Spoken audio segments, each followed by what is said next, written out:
Good evening. Calling to order the March 11th Legislative Affairs Subcommittee meeting. We'll all rise and salute the flag.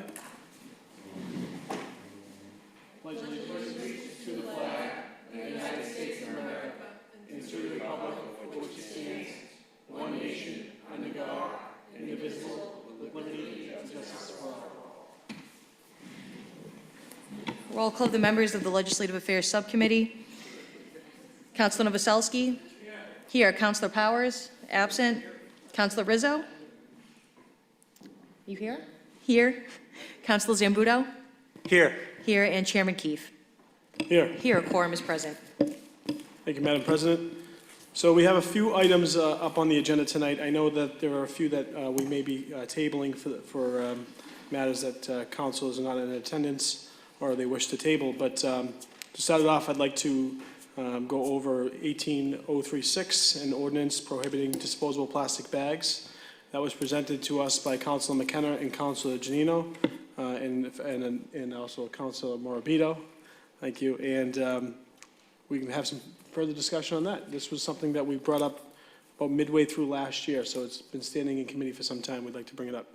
Councilor McKenna. Thank you, Mr. Chairman. So I think we brought this up in July. We had 62 cities and towns that were on board with the banning of plastic bags. And I know there was some discussion about, hurting senior citizens, what the cost would be. But now we have Boston, Cambridge, 93 cities and towns on board.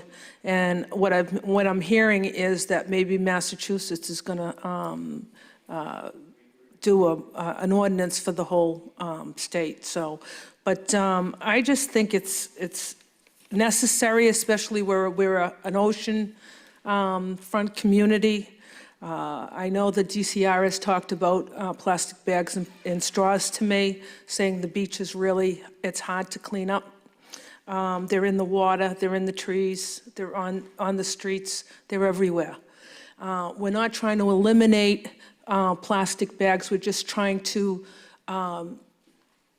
take the, I think they're plastic one, what are they? The plastic?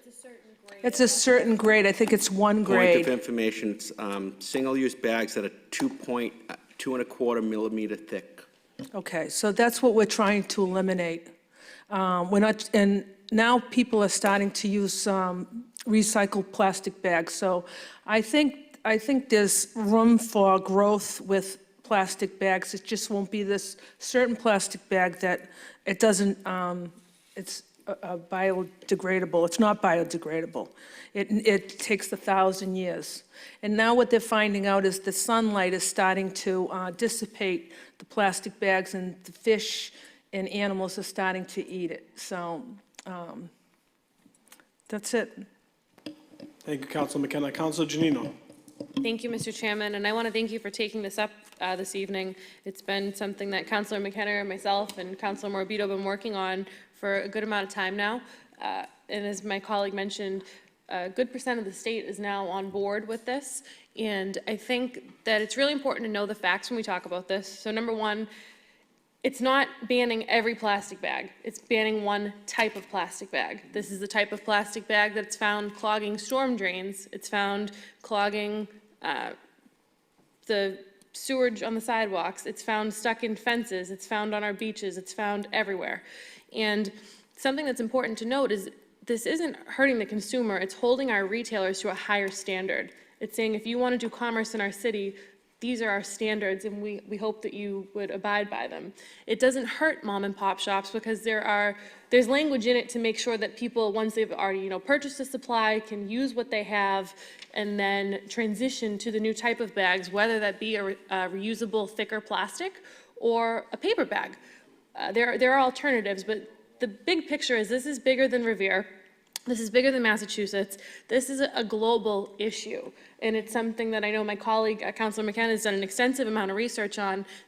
We're the first public beach. We're an oceanfront community, and this is something that's directly impacting our oceans. And again, the storm drains, that's a big one of mine, because I've personally seen it where I've went on a call where a street's flooded or there's a backup issue, and what is it? It's branches and plastic bags. So I really want to see this move forward. I've seen it work in Cambridge, I've seen it work in Swampscott, I've seen it work in Salem, and I think that Revere is the next place that should make it work. Thank you. Thank you, Counselor. Counselor Morabito. Thank you. Councilor Janino basically said most of what I was going to say. But these bags are basically suffocating the planet with 60,000 bags being consumed in the USA every 5 seconds. As Councilor McKenna said, they don't break down in landfill sites due to lack of oxygen and light. But over time, they release these dangerous chemicals. They're made with petroleum and natural gases.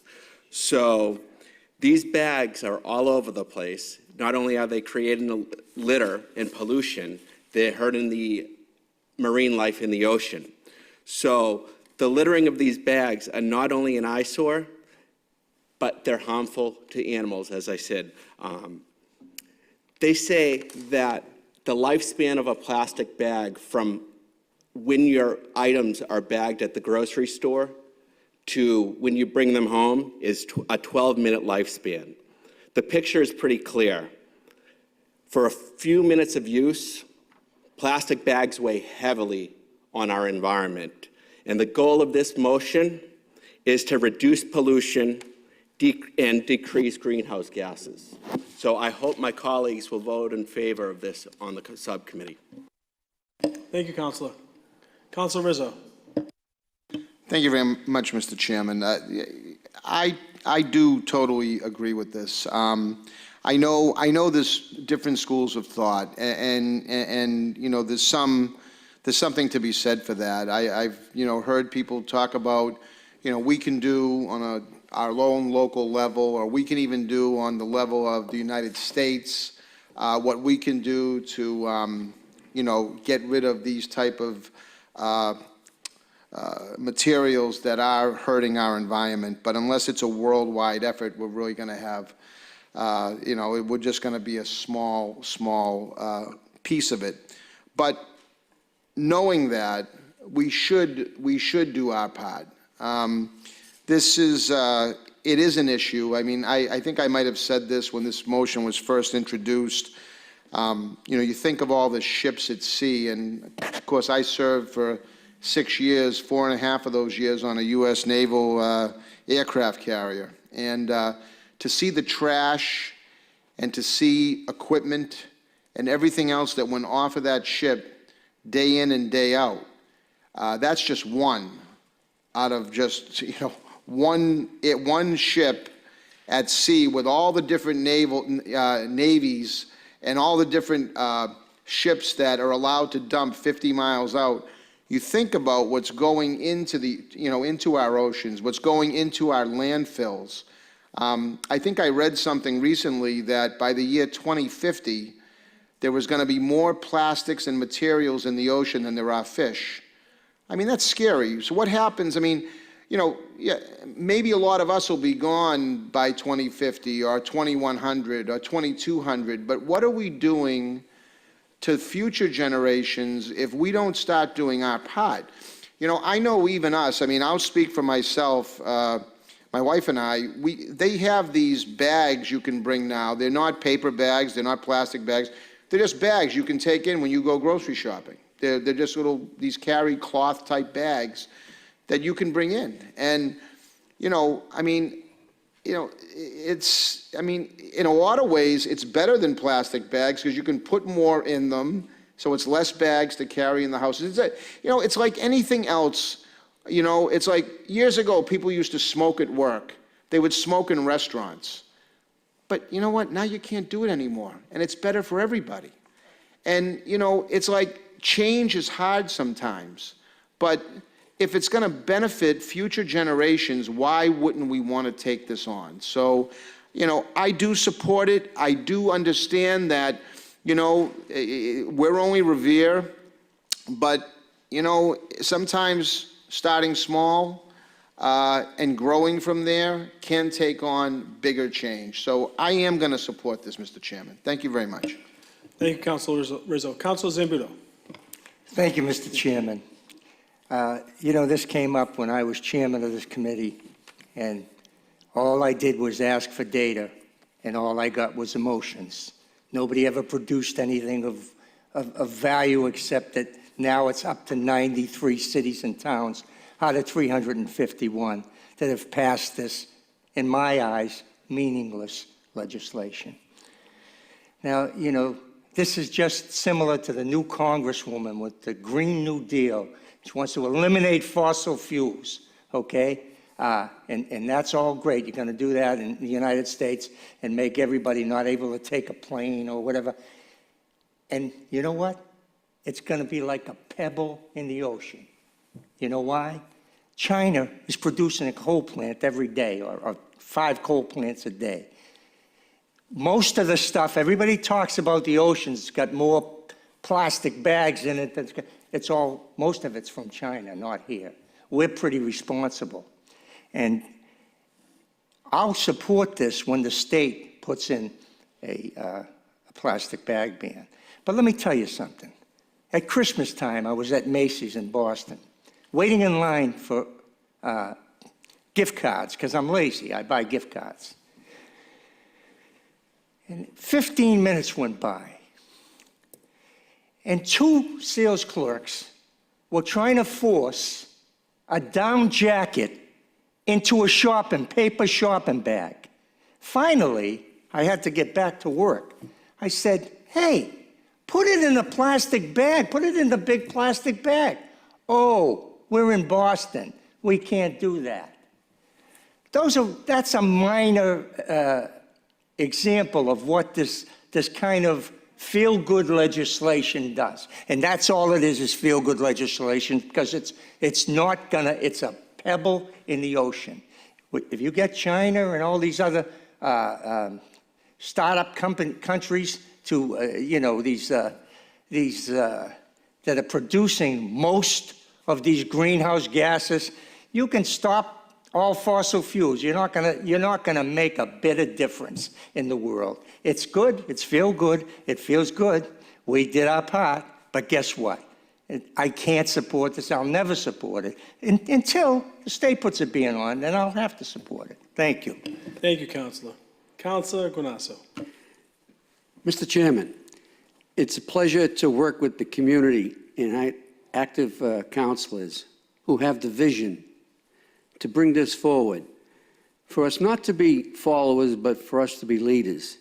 I applaud the makers of this motion. I applaud their effort in convincing me in one of their conversations.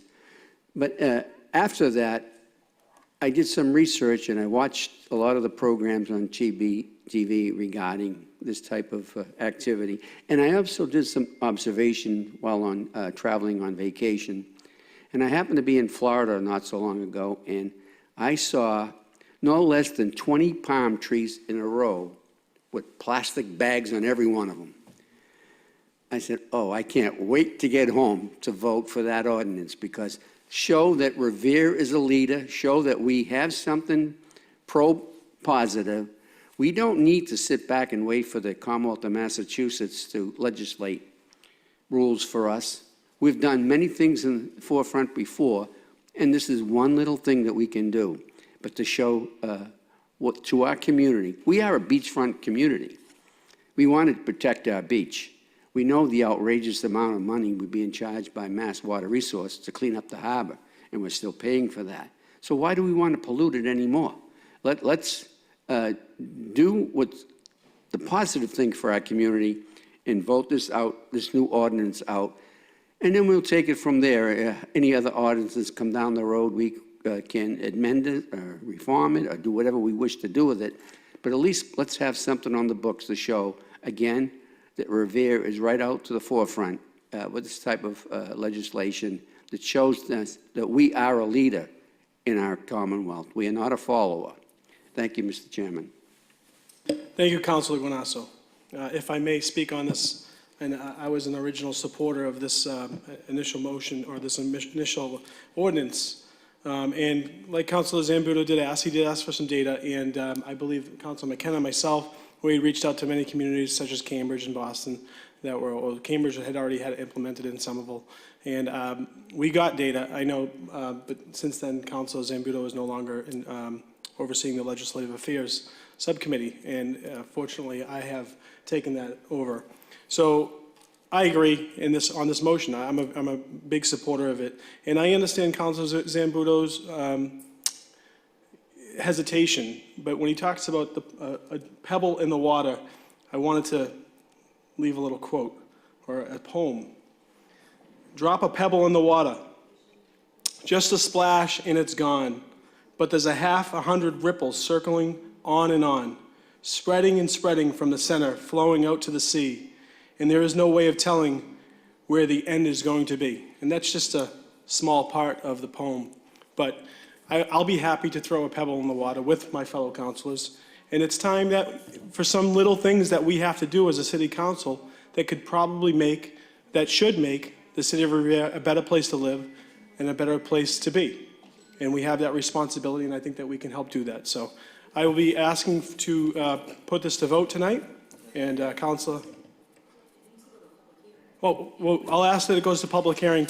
And I would just ask one of the makers of the motion, Councilor Morbido, in this, it does state the effective date to be January 1st, 2019. I would ask that we change that to July 31st, 2019, because it's obviously already passed January 1st. Absolutely, and I would ask that this doesn't apply to, that this be applied to any retail store over 10,000 square feet.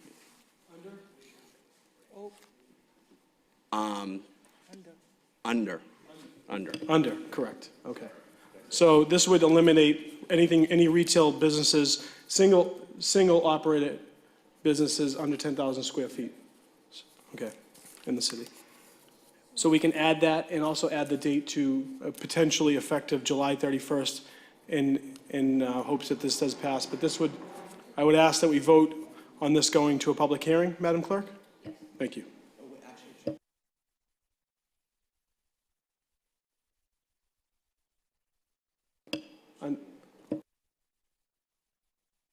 Mr. Chairman, Councilor?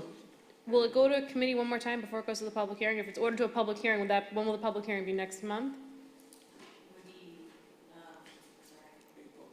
I just have to get this draft ready. I don't know when maybe advertisement. Okay, so let's make it,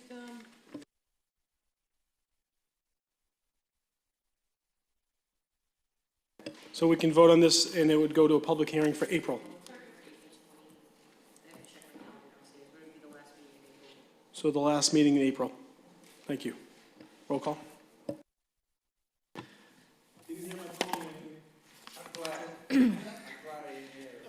To order an ordinance prohibiting disposable plastic bags to a public hearing. Councilor Councilor Novoselsky? Yes. Councilor Powers is absent. Councilor Rizzo? Yes. Councilor Zambudo?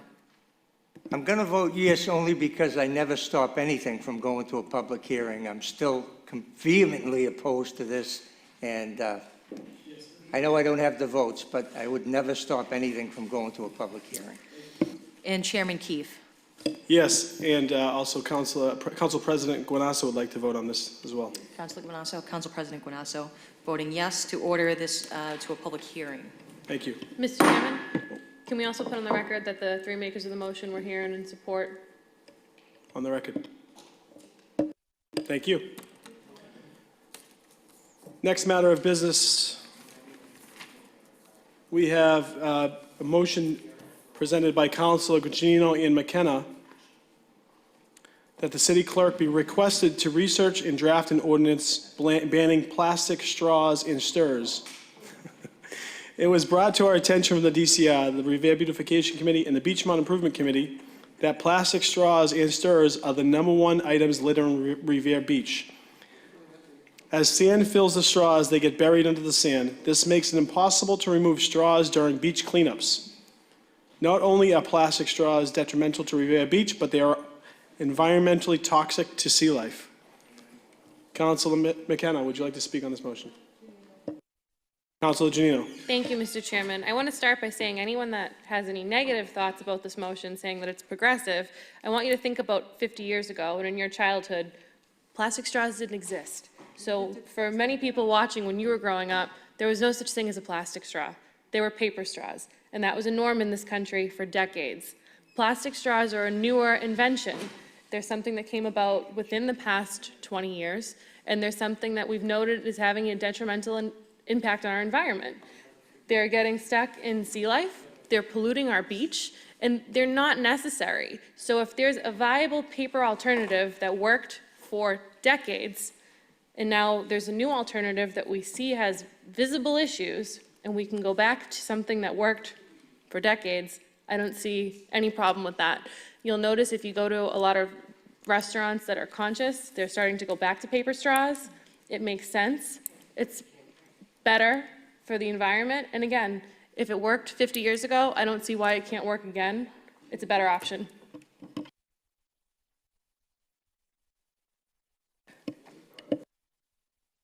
Councilor McKenna. Thank you, Mr. Chairman. I just want to say that big companies like Starbucks, Aramark, and American Airlines, and I know that your legal seafood that Councilor Keefe runs has also banned straws. But I just want to say that talking with DCR, their biggest concern wasn't the plastic bags, although, as Councilor Janino said, we didn't have plastic bags 50 years ago. We had paper bags. As that said, the biggest problem down Revere Beach is when they're grading the sand. They can't grate, the straws get stuck underneath the sand and they can't pick them up. They have to pick them up by hand, and it's impossible for them to do, with workers. So that was their biggest concern. So that's why we put this forward. And being a coastal community, I think this is essential. So, thank you. Thank you, Councilor McKenna. Any other councilors wishing to speak on? Mr. Yes, Chairman, just as Councilor an Novoselsky. FYI, it's nice there's a motion on the floor. We don't have an ordinance to even talk about. So, Correct. we have to get the ordinance before we can even pursue this. So Correct. there's nothing in front of us. So this is obviously a discussion, and it looks like we do have a few other items on the agenda tonight. But Madam Councilor Janino and Councilor McKenna, would you like to help draft an ordinance, and then we can bring it back in front of the council? Yeah, so Councilor McKenna, myself, are working with the clerk on drafting an ordinance, so we'll have something prepared for the council within the upcoming weeks. Okay, so if everyone is okay with this, we'll just table this matter until an ordinance is brought in front of us. Thank you. 18233, an ordinance relative to clean and healthy parks. This again is something that was brought in front of the council. Oh, it's probably been almost a year, maybe 5 years. Okay, so I'm glad this is good. We're going to clean up some legislative affairs items tonight. And this was brought forth by Councilor Janino. Could you help give us some information on this? And Councilor McKenna. Thank you, Mr. work in Chairman. tandem. So I brought this up the first time before Councilor McKenna was even elected, I believe, and then she brought it back up again with me to help me in this effort. This started coming about when we were finding people hanging out in the parks late, trouble in the parks, things like that. We've been proactive. There's now better lighting in the parks. They're putting up security systems in the parks. But this is just something it's an initiative to promote clean and healthy parks. It's saying that we don't approve of obvious substances that should not be in a park, and it's just putting it on record for the city. It protects all lawful people that have their license to carry, and it protects all people that carry any permits lawfully. It's not out to hurt anyone. It was written with everyone's best intentions in mind, and it's just for the best of our city. And it's not a feel-good motion. It's one that I've been sitting on for years, and I would like to get passed. Thank you. Thank you, Councilor. Councilor McKenna. Thank you, Mr. Chairman. So I didn't know my fellow colleague brought it up a long time ago, just before I was here. But I brought it up because I got a call on a Saturday morning, and a woman called me and said that they had 3 needles in Louis Pasture Park. and kids were in the park and they were playing. So I went down there, we called the police came and they removed it. And this is why this came up. What happens is, yes, there are fences that are protecting our parks, and they're shut at dusk. But what happens is people climb those fences, and it's an easy way to use a needle, shoot up, whatever you have to do, smoke a joint or whatever. But it's very easy because those parks are closed. And I don't think the police, go around and look because they're closed. They're locked, they're closed, they're fenced. So this is not a feel-good motion. This is to protect our kids. It's to protect our people, our residents. So I would really like to see this passed, and I don't want to see it linger for 5 more years. Thank you. Thank you, Councilor McKenna. Any other councilors wishing to speak? So I would be okay with bringing this up to vote tonight. If we could call the roll, Madam Clerk? On an ordinance relative to clean and healthy parks, Councilor Novoselsky. Yes. Yes, Councilor Powers is absent. Councilor Rizzo? Yes. Yes, Councilor Zambudo is absent. Council President Guanasso? Yes. Yes, and Chairman Keefe? Yes. Yes, the ordinance will be forwarded to the full City Council for consideration. Thank you, Madam Clerk. Councilor Rotundo is not in attendance tonight for this meeting, so we're going to hold off on his motion 18386. We'll just table that until another Legislative Affairs meeting. I'd like to skip over the next one, and we'll come back to 19030 at the end. But if we can take up 19036, this has already gone to a public hearing with no debate. And I would like to, any councilors wishing to speak on this, so we'd like to vote. Motion to approve, Madam Clerk, would you call the roll? Sure. On the parity salary ordinance, Councilor Novoselsky? Yes. Yes, Councilor Powers is absent. Councilor Rizzo? Yes. Yes, Councilor Zambudo? Yes. Yes. Councilor Guanasso? Yes. Yes, and Chairman Keefe? Yes. Yes, this ordinance will be forwarded to the full City Council with a favorable recommendation. Thank you, Madam Clerk. And 19037, an ordinance amendment relative to snow, slush, and ice on sidewalks pertaining to owner-occupied properties. This was an amendment from Councilor Powers, I believe, that wanted to specify that it was, the amendment was only designated for owner-occupants seniors, 65 plus, correct? Yes, Madam Clerk. This amendment was put in by John Powers for the exemption in the ordinance that was originally passed by the City Council exempted anybody 65 years or older. This is only, now the ordinance will only apply to owner-occupied properties with owners that are 65 years or older. Correct. So like Madam Clerk had mentioned, this is something that's already been approved, but this would amend to, there would be no harm for any, or there would be no fines levied to any residents that were owner occupants 65 or plus. And if there was a resident that is 65 plus that was not an owner occupant, clearly that fine would go to the true homeowner, which would not be that resident as well. All in favor? Motion to approve? Or, Madam Clerk, would you call the roll? Roll call on this ordinance amendment as it pertains to snow, slush, and ice on sidewalks for owner-occupied properties. Councilor Novoselsky? Yes. Yes. Councilor Powers is absent. Councilor Rizzo? Yes. Yes. Councilor Zambudo? Yes. Yes. Councilor Guanasso? Yes. Yes, and Chairman Keefe? Yes. Yes, this ordinance will be forwarded to the full City Council with a favorable recommendation. Thank you, Madam Clerk. And last is 19030, Councilor, motion presented by Councilor Morabito, that the mayor requests the city solicitor to create an ordinance to include provisions for the maximum local tax option and excise tax on short-term rentals, AKA Airbnb. Councilor Morabito, would you like to speak on this? Please, quickly. Mr. Chairman, so as you know, you and Councilor Guanasso are spearheading, and McKenna are spearheading Airbnb, and I want to be part of this, and as you know, Governor Baker signed into law regulations for short-term rentals, and we're working on our own regulations, but his law stipulates a local tax option for municipalities. So this allows cities to impose a 6% local tax option for short-term rentals. And I think this law levels the playing field for short-term rental operators who are using their property as basically a hotel. So with that said, this law also allows a community to impose a 3% community impact fee, which I would like to amend and put this in. Like I said, this is all coming to fruition, so I think if we voted on this, at least it would give the solicitor the power to create the regulations with the wording and including these tax options. Thank you, Council Morbido. Any other councils wishing to speak on this? Did we have anyone in the audience that wanted to speak on this? No? Okay. So just to, again, clarify, yes, Councilor Morbido is correct.